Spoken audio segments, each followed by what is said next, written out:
Good morning, everybody watching on YouTube and listening on Spotify. It's another episode of NRG Insights. I'll get my words out. So NRG Insights, for those who don't know, are working with lenders, brokers, ancillary products into the financial services, anyone that can add insights into how they've got to where they are and kind of add some value into the market.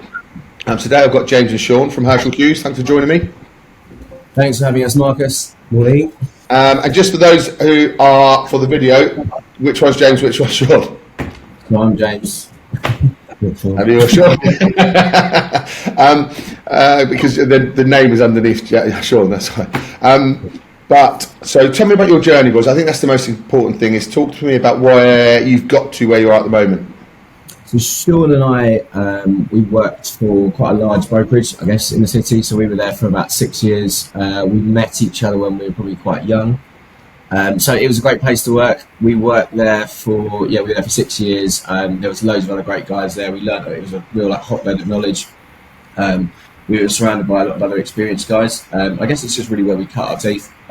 So we had a great time there, but I guess we kind of got to the point where we felt we'd hit a ceiling and there wasn't really too much more. Actually, sorry, I will jump in occasionally, but talk to me about that ceiling. What does it feel like? Because there's loads of guys doing the same thing and girls working in the city, working for one of those big companies, and we know the types where, and everyone's kind of feels like they're ready to go. But talk to me about that ceiling. What does it feel like? Tough. It's tough because for me and Jay, I'll speak on Jay's behalf as well. It literally just happened overnight. And I remember having a conversation with him, and I was like, I don't think I could be here for much longer. And he was like, let's just do it. Let's just set up. I think, and then that night we had decided. Obviously, it took 3-4 months to move over, but we knew the second we had that conversation, we knew that we would set up together. And it was just it happened instantly. I do think I get that from people when I'm speaking to people and they're talking about setting up. I think once the seed is sown in your head, you're kind of halfway out the door, right? Because you're thinking about it. It doesn't ever. I don't think it leaves, especially for entrepreneurial people. I don't think it ever sort of goes away. Yeah, 100%. I think it's like Sean said. As soon as the idea was there, then it was just planning it. We probably spent 3 or 4 months thinking about it, what we were going to do, what we want it to look like, kind of what our vision was. But like I said, once the idea is there, for me, it was done. That was happening, and that's what was going to happen. So, what did you have to think about first? What was the initial thing? Because obviously, you're leaving a company, you're getting paid well, kind of leads and that kind of thing. What's the thought process when it starts? Yeah, it's a complete change of mindset, I guess.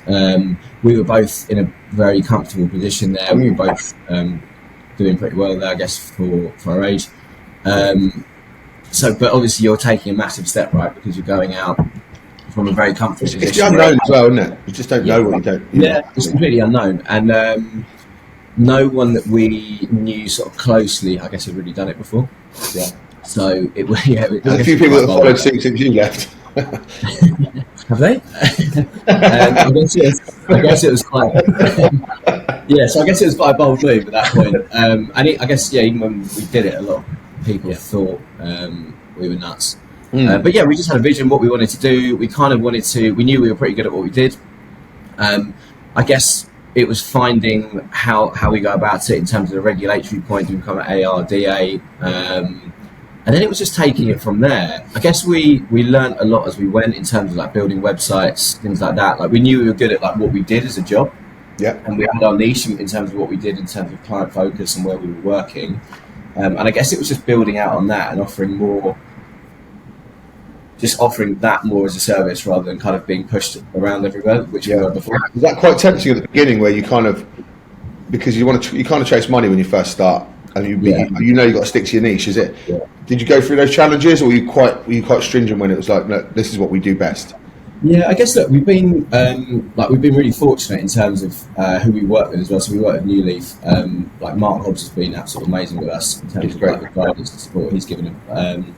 I think Sean and I have never really been afraid to sort of take on more office space or take on staff and things like that. And I think that's really important. It's just being being brave with it and backing yourself.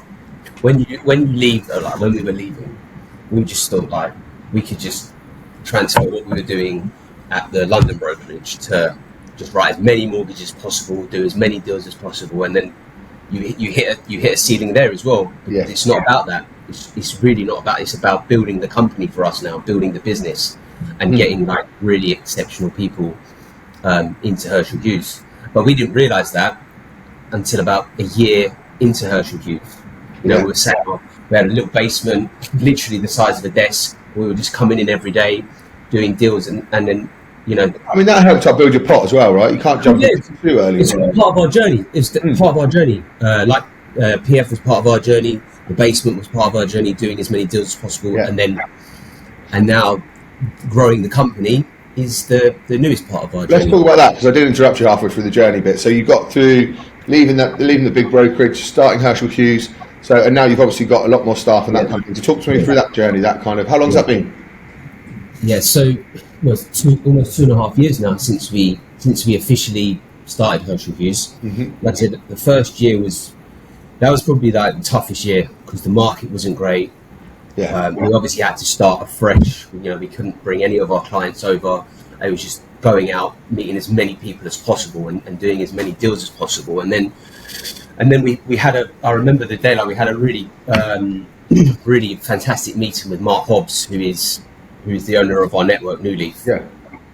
And he literally just transformed us from that meeting, just opened up our eyes, and we've really built the team from then. We took on Cameron after a year, and now we are at 11 people now. Yeah, which is a combination of. Which is incredible, by the way, because that's not. I know we talk about it about how kind of it's just natural for you, but that is impressive. Even to get to like 3 or 4 in your first couple of years is pretty good. Yeah. They're all billing. You built a quality team as well.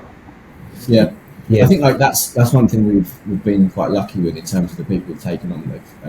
Like for example, we've had quite a few.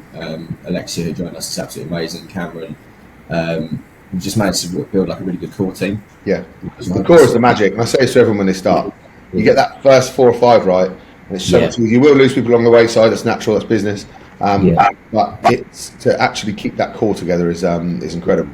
The next part's going to be difficult because like the first, say, 10 people that we're going to bring in, we sort of know them or have known them or have worked with them before or have a referral from someone. So we sort of the team that we've got, the core team that we've got, the culture, everything's really is perfect at the company at the moment. But as we get bigger, because we've got much bigger ambitions, we already know that's going to be so challenging.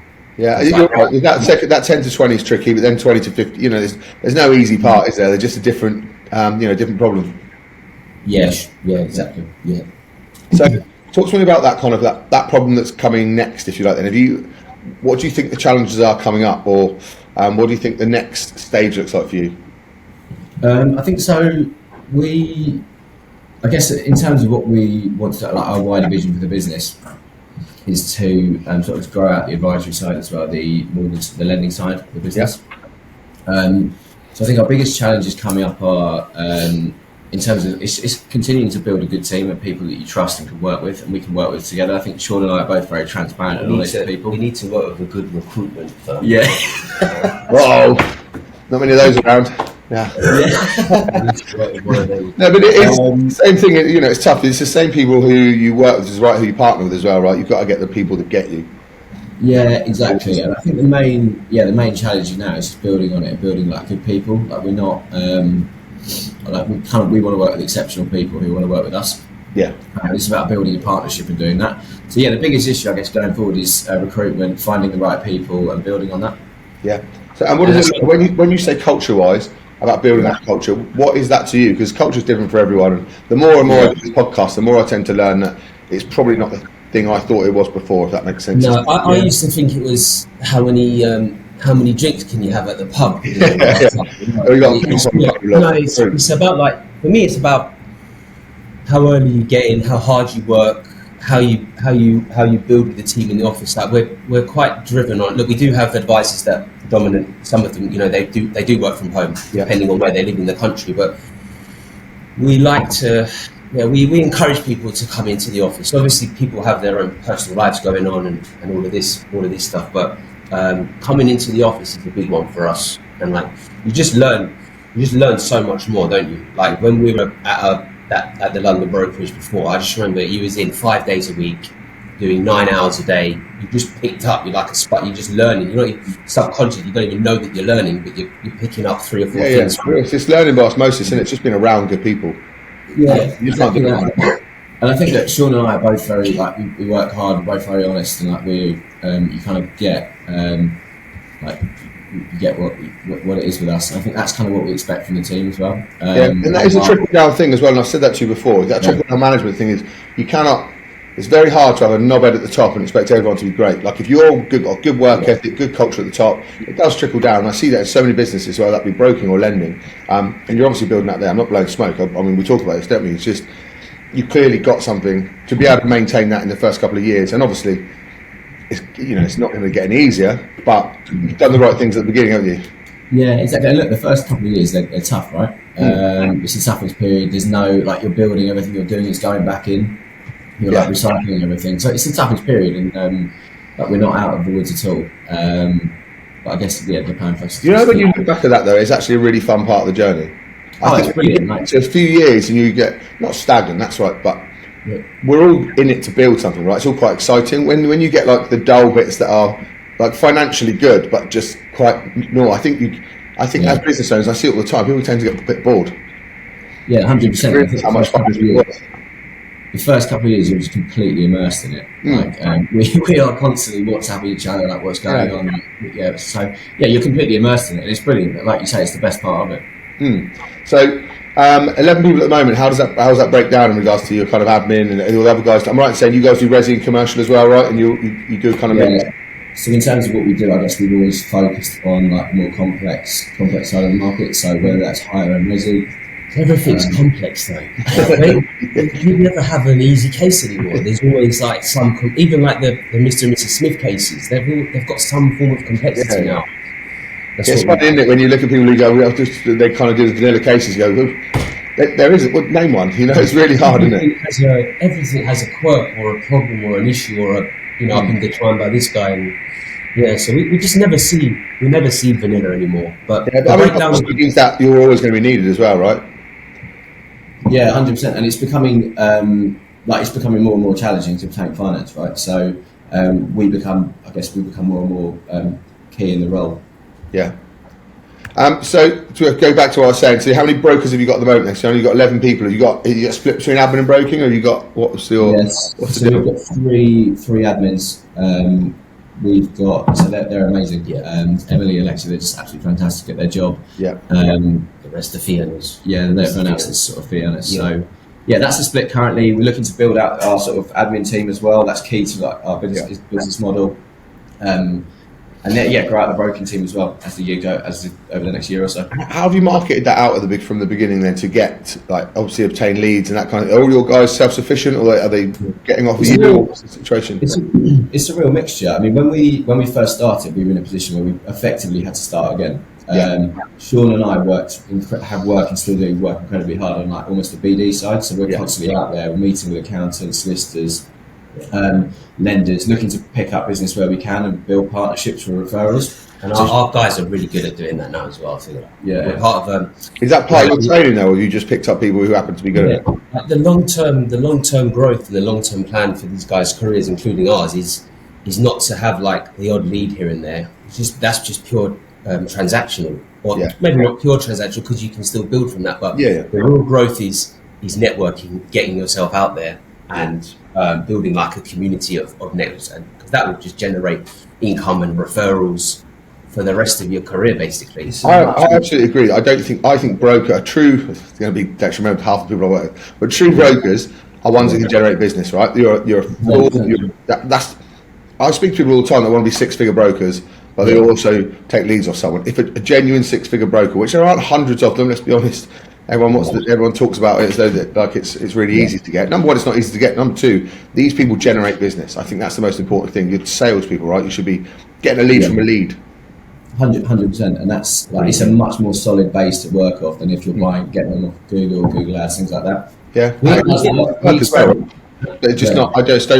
I don't consider those guys who are relying on stuff coming in every day You can't, you know, your order taking really actually generating stuff is what is the magic. That should be like 5%, 10% of the business that you're doing. Yeah. Also, when we're recruiting, it's quite interesting. A lot of people will come to you and they say, "How many leads can you do?" How many leads? We got every day. What And it's like, how many leads can I get? That's not going to happen here, my friend. Yeah. It's not going to happen here.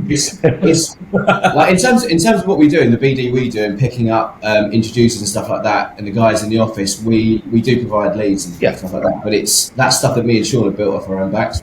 There's nothing wrong with that either. I think you guys naturally will go out and do more business development, and then you won't have time to do it. So if it's a customer service issue where you cannot provide enough time to those customers, 100% give them out to your good people, but you'll give them out to the good people that are willing to go and work hard.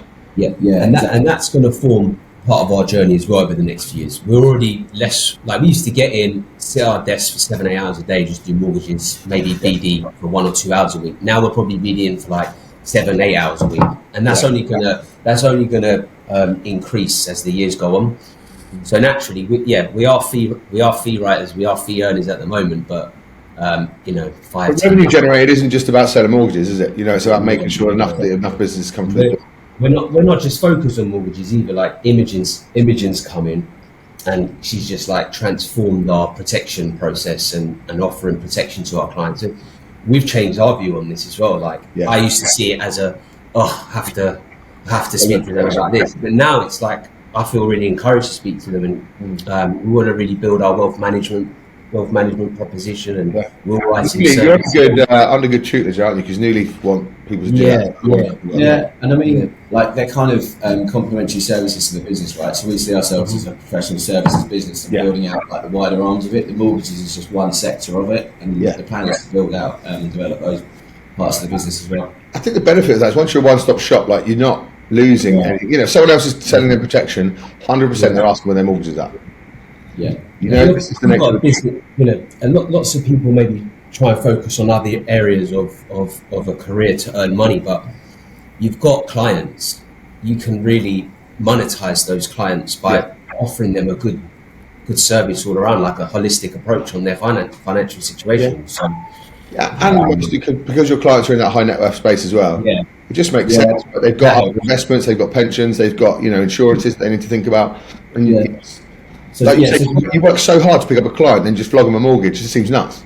Yeah, exactly. And there's so many, like there's just more strings to the bow, I think. And by doing that, building out those services, not only does it make us bigger, but it feeds back in, right? So if we're doing pensions and investments, it feeds back into mortgages, and it's all just a big. And the same as the life insurance. So with pensions and investments, if you're speaking to someone about their 3-5 year fixed, it's kind of the only really, apart from the touch points you've got for your marketing, there's not a lot of opportunities to talk to them about stuff. If you've got every part of their financial kind of planning, if you like, then you've got way more opportunities to talk to them. And the more opportunities you have to speak, the more chances you're helping them more, you're earning more commission. It's just like, and they're not going anywhere either. They know they're speaking to you every 6 months. When you're building and the most important thing is you're building a better relationship with your clients. They trust you. They trust you with everything. There's nothing. They trust you a lot more. If you're having these in-depth conversations with people rather than just going, this is the 2 year over 25 years, see you in a couple of years. There's no value in that. There's absolutely no value in doing that. But if you're speaking, protection should be half your business as well, right? It's decent. We haven't got quite there yet, but we will do. We will do. It's something that's massively like we've never done We've never relatively transactional because it was attached to estate agents, wasn't it? So it's always like bang, that's the job. That's the it was very transactional. So we never got in the like the routine, like the relationship type stuff. We couldn't do it. If you're a mortgage and protection advisor and you're genuinely competent at both of those products, hell of a skill. You're an exceptional person. You know what? I always said that, right? And then I started seeing Matt Chapman. Have you seen all his stuff online? And because he sells it so well from the beginning. It's all part of the same process. It's taken away that like I was liking it to like the wedding photographer and the funeral director. Like one's a great, well done, you got a house. Now what if you die? It's a tough gig if you sell it like that. But because he always puts it in from the beginning, And it just changed the whole journey. Like, it's already in the budget. There's already people talking about it before. It's just that when you do it bang smack at the end, it's always, it's going to be tougher, isn't it? Yeah, I mean, for us, this is something we weren't used to, but Yeah. we saw it as something. There's a big potential. It's a mindset shift, isn't it? Like everything else, but you had to do as you've grown. Yeah, we brought in Imogen, who runs that side of the business. She's amazing. I remember listening to a call when she first joined about protection, and I was like, I need to stop advising on the I do not sell protection. I'm glad though that she came in and I heard the call because it was alarming. But again, it's know what you don't know, do you? You I didn't know what she was talking about. I was probably Yeah, and we can see with duty as well. Obviously, it's been pushed on. Something that needs to be I focused think on. it has helped. Consumer duty's made a difference because Yeah. we kind of have to do it, but then people have realised how good it is and how much you're helping your customers and that kind of thing. Obviously, the monetary side of it comes with helping the customers, but it all adds up, doesn't it? Yeah, exactly. And it kind of forced our hand on doing it, and like we recognised there was a potential, there was something we needed to fill a gap there, and Imogen's been amazing at doing it. Yeah, good. And is it pushed the advisors to do it, or is it still the fact that she's so good at it that? Yeah. I mean, a lot of the guys that working at there, I guess they are mortgage brokers, so they've not been exposed to the protection side as much. So it's the referral process just works a lot better. Yeah. We implemented this sort of like referral process for her, and all the guys, including us, we have to follow that process. Okay. There's just touch points throughout the journey. I mean, that's the magic as well, isn't it? It's just making sure that she's not chucked in at the deep end at the end of a mortgage. Yeah, before we submit applications, she's been mentioned once or twice. Then once we get the mortgage offer, for example, she's been mentioned again. Yeah. And then we're obviously speaking to clients throughout the process as well on the phone. So I'll try and say it as much as possible that that's working. Yeah. I guess we're kind of at the point now where we also need to grow that team as well to kind of keep up with the. It's constantly. Because you got 20 brokers, she'd be very busy. Yeah, exactly. It's just constantly trying to balance it, right? And this is the toughest thing over the first 2 years. There's so many things you need to do to grow, but it's like obviously you've got trying to like manage cash flow, but then also expand offices, take on hiring. It's just that balance. And that's the toughest, isn't it? It's a constant struggle at the beginning. You've literally got a list of 100 things of what you can do to make your business better. You just got to pick one and do it for a bit. And then that's something that people don't tell you when you start a business as well. Like you're the marketing manager, you're the accountant, the cleaner. Business guy. You've got 50 things to do at one given time. Yeah. You don't get told that. No. Go on, sorry. I think it's just being brave with it and identifying opportunities and not being scared to like take on bigger office space or like take someone else on and fill a gap. Yeah, it's taking the opportunity and not being brave with it. Do you think it helped or not helped? But obviously you started at a really tough time. Like imagine if it was a year before and then you bumped up to 11 and then we got the tough time. Do you think there's a little element like I'm glad you started when you did? Yeah, kind of. But then, like you look at it now, we've been through periods of like Sean and I have probably been doing this 6 or 7 or 8 years now. Probably 2, yeah. Oh, you've had it. Never been through. Yeah, we've not. But obviously, we had the COVID was like a very weird period. It went dead for a couple of months, and then it was mad for about 2 years. Then we've had a drop off. That's for us because you're all sat at home working out how to work, let alone recruit. But everyone else was busy. Yeah, exactly. And then obviously when we started the business, it was a real down point. So the first year, 18 months, it was it's a tough period. That's when you cut your teeth in it. That's when you grow though. Like that's when the market's shit, that's when you grow. Because you don't sit down and twiddle your thumbs and wait for business. You have to follow the trend and where you think that. Yeah, it's true graft, isn't it? You've got to keep that momentum up when it starts getting easy. I think people fall by the wayside when they've gone through the hardship bit and then they're like, cool, we can kind of relax now. But actually, it's constant, isn't it? It's just you've got to keep pushing every day. And I guess one thing as well, because like we still, whilst we've been doing this, we still haven't seen a period where there's been a real uplift in the market. Yeah. So it gives you confidence if you're doing all right in a tough market, then you know when it comes. Yeah, exactly. Yeah, you're right. Actually, I know, and we actually thought this year was going to be better when we started. If I speak to my lender clients, all my brokers, I think we're all under the impression that last year was tough, but this year, the champagne cork is going to pop, and it really hasn't yet. But like you say, if you can make money now, but we can't keep saying next year. At one point we've got to explain to the back manager. So marketing wise, and so if someone is maybe starting out their own like you guys are, I know we've kind of touched on marketing, but marketing at the moment sounds like you two guys bashing the phone, going out to see people, kind of getting your people to do it. Is there any other concepts that you've looked at that you think that's really worked, or like, God, we wasted a bit of cash on that, or is there anything that? We've done a bit of that. I think we've kind of built it organically on the basis that like we've gone out, got partners, introducers, accountants, listers, people that like strong partners to refer business in. Yeah. This was something that I absolutely despised. I mean, I don't love it now. Posting on LinkedIn and going to network and meet people. That part. Is this not your cup of tea, or you just don't? No, the face-to-face stuff I love. Yeah. There's something weird about social media. I've just never Missed the LinkedIn. Yeah, I don't know what it is. I feel like you post and it just, where's it go? Yeah. Do you know what, the social media thing is nuts, and everyone also a business around social media. So it seems like really easy for me to say, but it's so tough at the beginning because none of us are like. Also, I wasn't brought. I'm 43. I wasn't brought up with social media. I'm not used to having my face on the camera. I'm not used to being judged and that kind of thing. I'm great. I love seeing people face to face.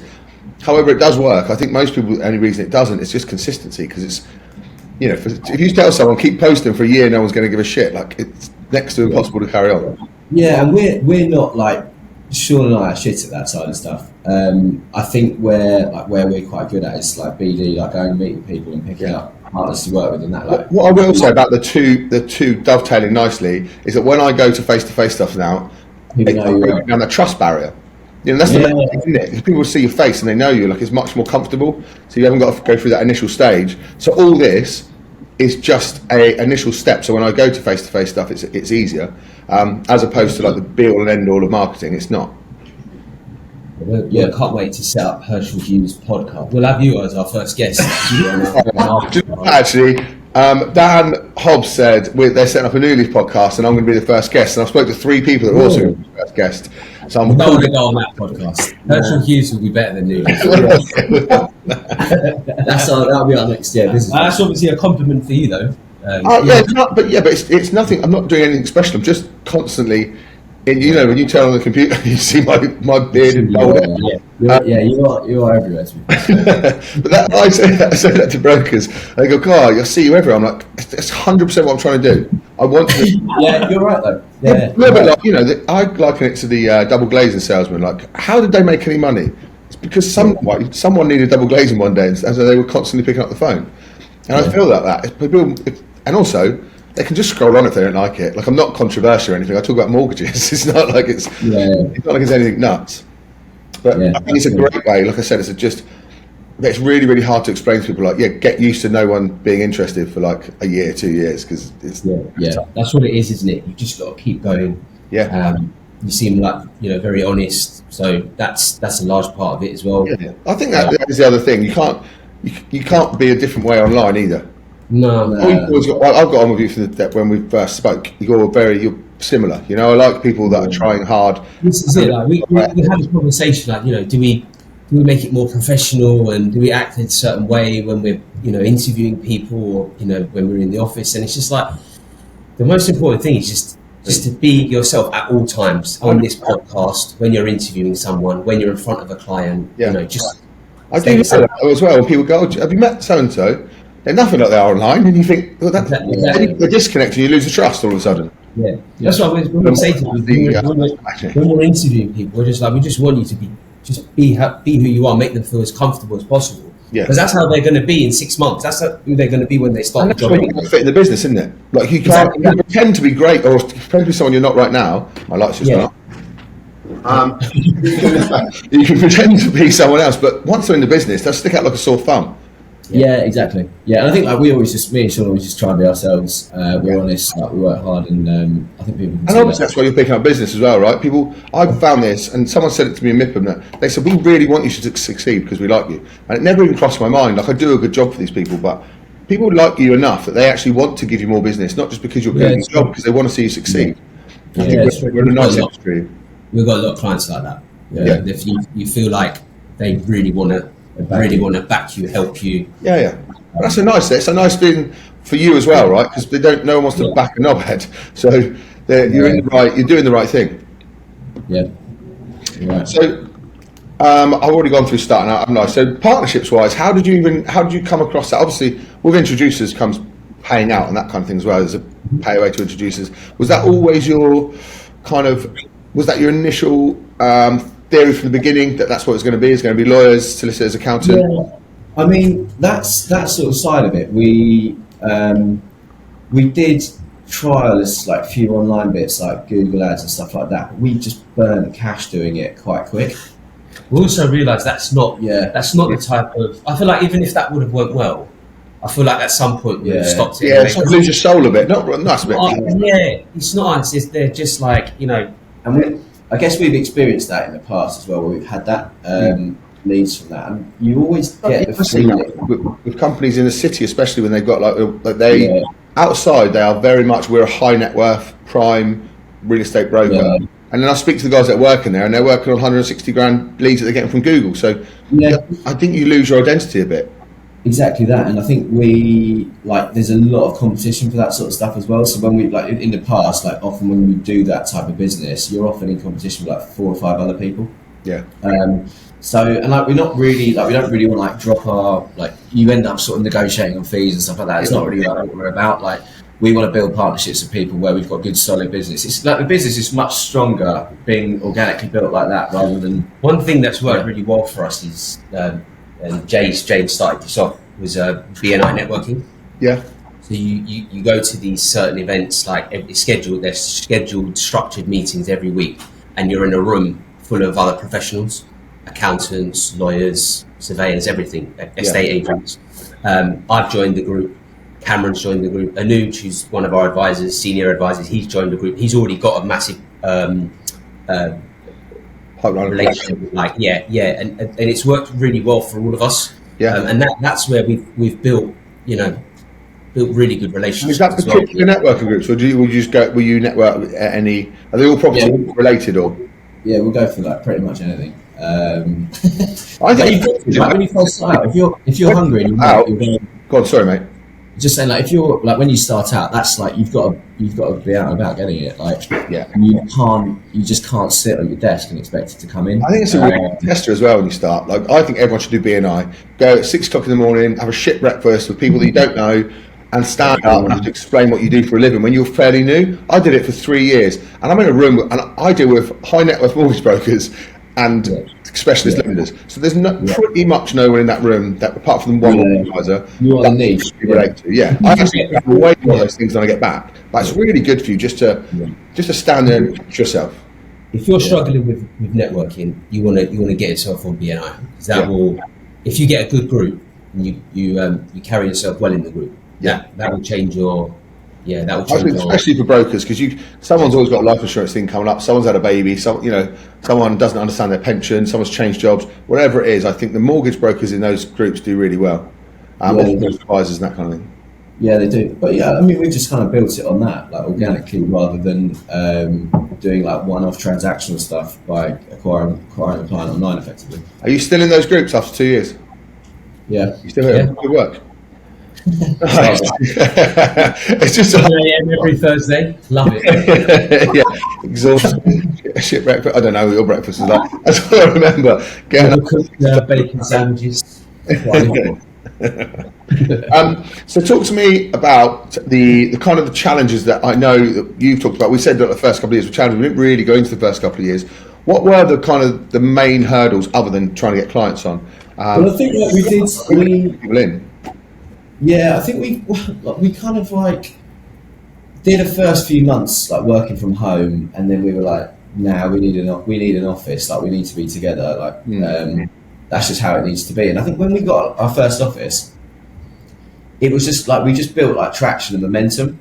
Yeah, you become a more attractive proposition. People would come and see us. And then you've got a bit more going. There's a bit more going on. You start taking your first the business all of a sudden, doesn't it? When you're actually going. Exactly. I mean, you become a company rather than just 2 sole traders sat at home working. Yeah. So you're we just gained momentum, right? So from that point on, we had our first person come in, Cameron, and then since then we've just kind of built momentum and speed. and just kept going from there. So I think the main challenge is like just getting going, being brave, taking an office space, take on your first person. You become a proper business. The reality is as well, like, you know, you might be doing, we were doing maybe 20, 30 mortgages a month where we were previously. Yeah. That's not going to happen when you start up. You might be doing 3, 4, 5 a month. Yeah. You said that as well, because everyone just, people forget that you don't get to do the thing you're really good at for. No, forget what you're doing. Yeah. One thing we've learned is, like I said, when we first started out, we thought we could just transfer everything that we were doing up into the company, and it's just not played out like that at all in any restart. Yeah, it's a whole new restart, you know. But it's you know, it's restarting a job you've never done. You've never been MDs before. You know what I mean? You've been mortgage brokers. It's been tough. It's been hard work. It's been a slog every day. We've loved every minute of it, but it's not going to happen overnight. It's such an obvious thing to say, but it's not. And you obviously don't think of these things maybe when you're starting out. You know, it's taken 2.5 years for us to get to this position. Yeah, you think that's not overnight, but 2.5 years for me is quite impressive. I see people drag it out for a lot longer, but I also see people who want to make sure that they do it the safe, you know, super safe way. I know you said being brave a few times, but there is an element of that. You cannot. What's the worst that's going to happen? You're going to fail. You know, you're going to fail and lose all your money. But also, if you can always, exactly. You can always like scale up and down a business, right? So if you take on too much office space, you can always shrink it to bring it back down. So we were both young as well, so it's not like you're not taking on. We never thought we were like overly ambitious with what we were doing. Like I said before, I don't think you see. It's going to sound like I'm blowing smoke again, but I don't think you see how good you are, because I don't think you don't see that. Like you said, you weren't really surrounded by many people that did it. I'm surrounded by them all the time, so I always wanted to get your story on here, because I think that over 2 years to get 11 people within a business is really impressive, and to get them billing and to feel successful, you know, and actually to be making money is a different challenge, because you could still be the two of you working from home, right? Going, soon we're going to do it. You know, as soon as the market picks up, you didn't go, and that's what I want to get across to you about your story. There's no right time, is there? There's no right time. Right time, I'm happy, isn't it? When's a good time? When's a good time? Yeah, you have to risk it. You have to risk it, you know, as soon as possible. That's really good. I mean, I will ask you. I've kept you long enough, but I know you've given out loads of good advice. But if you can give one bit of advice that would make a difference to someone when they're starting out, especially people like yourself, you know, you've been working for a decent business, they're earning good money, they're very good at what they do, but they feel like the next step is what you've done. What's the one bit that would make a difference to them? I would just say to just be brave with it and not back yourself. Like, if you think you can do it. Don't be afraid to do it, and don't ever think. Just back yourself with your decisions. Don't ever be afraid to sort of take on more and do more, because I think ultimately every time you do take on more, you rise to it. You'd be surprised what you can do as well. Yeah, you know. Yes, amazing. Thank you. I really appreciate that, and thank you for your time. If anyone wants to get hold of you, speak to you about about Hirschle Hughes, or just generally about business, or just catch up with you, especially people. I'm sure. I live on LinkedIn, Mr. LinkedIn. Go to our website, HirschleHughes.com. It's got James's email on there, my email, but it's just Sean@HirschleHughes.com or James@HirschleHughes.com. Yeah, nice. I'm sure there will be questions, you know, because I think it's quite inspiring for people who have been, especially the last few years, man. People waiting, and I just you can't keep waiting forever. Like you've got to take the leap at some point. Yeah, bite the bullet and go for it. Yeah, nice. Thank you, chaps. I really appreciate it. And anyone listening as well, hope you found that really helpful. All of the chaps' socials will be on our socials, so if you want to get in contact with them, you're more than welcome. But thank you very much for your time today, lads. I really appreciate it. Cheers, Marcus. Take care, mate. Cheers.